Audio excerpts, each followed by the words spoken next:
Here we see an historically accurate representation of a rather negligent scientist doing an experiment without any knowledge of the periodic table, for it hadn't yet been invented. Well, you only live once.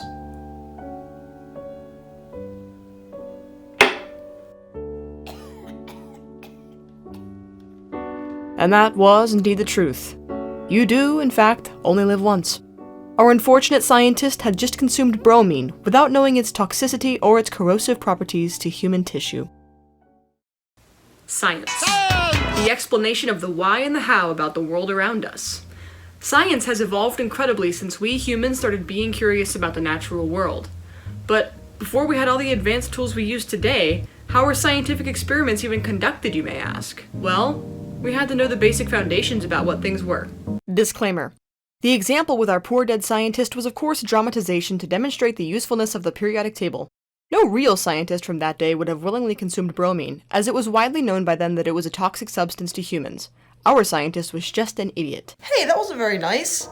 Anyway, Dmitry Mendeleev, a Russian chemist, is the main man you can thank for the development and formulation of the wonderful periodic table of the elements.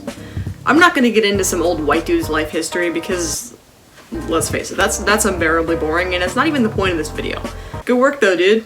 Mendeleev started developing the periodic table around the atomic masses of each element until... Wait a second, there's a lot more going on here. As it turns out, there was more correlation to the different elements than just increasing proton number. Certain groups of elements had similar characteristics to one another. In the modern day periodic table, there are 8 basic groups. Sure, if you want to be all big brain and super scientific, there are 18 total groups, but we're not going to get into that. To keep it really simple, there are the alkali metals, the alkaline earth metals, the transition metals, the halogens, and then over here are the noble gases to the far right. The lanthanides and actinides are the inner transition metals. They're stationed below the periodic table to conserve space.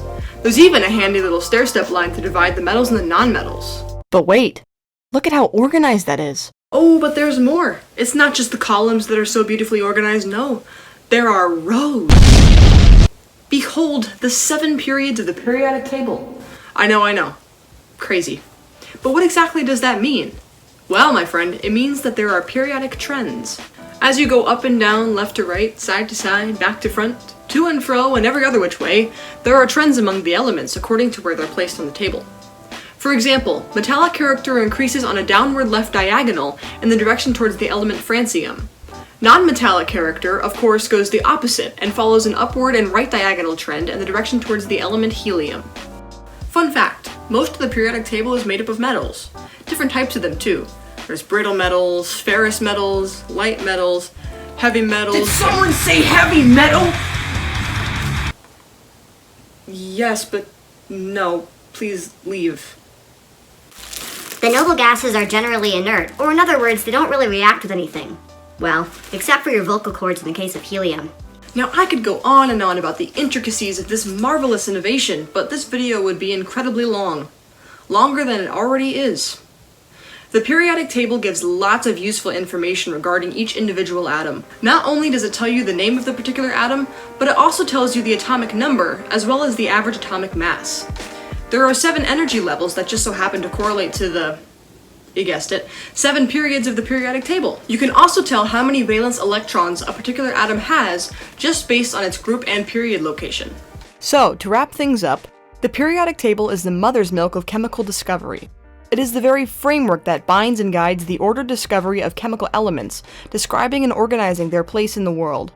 Without the periodic table, the chemical world would be nothing but chaos and anarchy. Its absence would render all other chemical discovery very difficult, if not impossible. I personally think the periodic table is an incredible map meticulously constructed to give as much detail as possible about each element, just using an organized visual guide. How cool is that? I really want an A on this project, so that would be greatly appreciated if I could have one. Thank you very much. I worked really hard on this.